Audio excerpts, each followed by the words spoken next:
Սիրիայի ամենահայաշատ քաղաքի Հալեպի հյուսիսային թաղամասերից մեկն է Շեյխ Մաքսուդը։ Մարդիկ ունեցած-չունեցածը ձեռքներին գլխապատառ փախչում են։ Փախչում են Սիրիայի կառավարական ուժերի ու քրդերի փոխադարձ հրաձգություններից, որոնք սկսվել են Հալեպի հյուսիսարևելյան շրջանի Շեյհան խաչմերուկում, տարածվել ու մոտեցել հայաբնակ թաղամասերին։ Արդյոք տուժածներ կան հայերի շրջանում։ Հալեպում Հայաստանի գլխավոր հյուպատոսությունը հայ տուժածների մասին չի հայտնել, բայց ըստ France 24-ի 9 զոհ, բազմաթիվ վիրավորներ կան սիրիացի ու քուրդ զինյալների շրջանում։ Զոհերի թվում նաև 2 երեխա կա։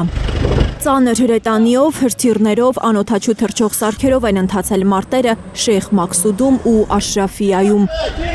որտեղ հիմնականում բնակվում են հայեր, քրդեր, արաբներ։ Սիրիայի կառավարական զորքերը քրդերին, քրդերն էլ նրանց են մեղադրում նախահարձակ լինելու համար։ Սիրիայի պաշտպանության նախարարությունը հայտարարել է, որ քրդերի գլխավորած ուժերը անօդաչուներով թիրախավորել են ռազմական դիրքերն ու բնակելի շրջանները։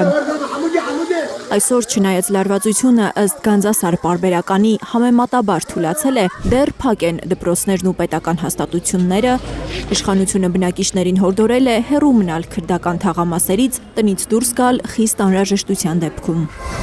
Հալեպում Հայաստանի գլխավոր հյուպատոսությունը շարունակում է գործունեությունը։ Թուրքիան, որը նոր սիրիական կառավարության մտերիմ դաշնակիցն է եւ իր սահմանին գտնվող քրդական աշխարհազորայիններին համարում է անվտանգության սպառնալիք, երեքշաբթի պահանջել է, որ բոլոր քրդական զինված խմբավորումները վայր դնեն զենքերը։ Բախումների ֆոնին դադարեցվել են Հալեպի օդանավակայանից եւ դեպի այնտեղ թռիչքները։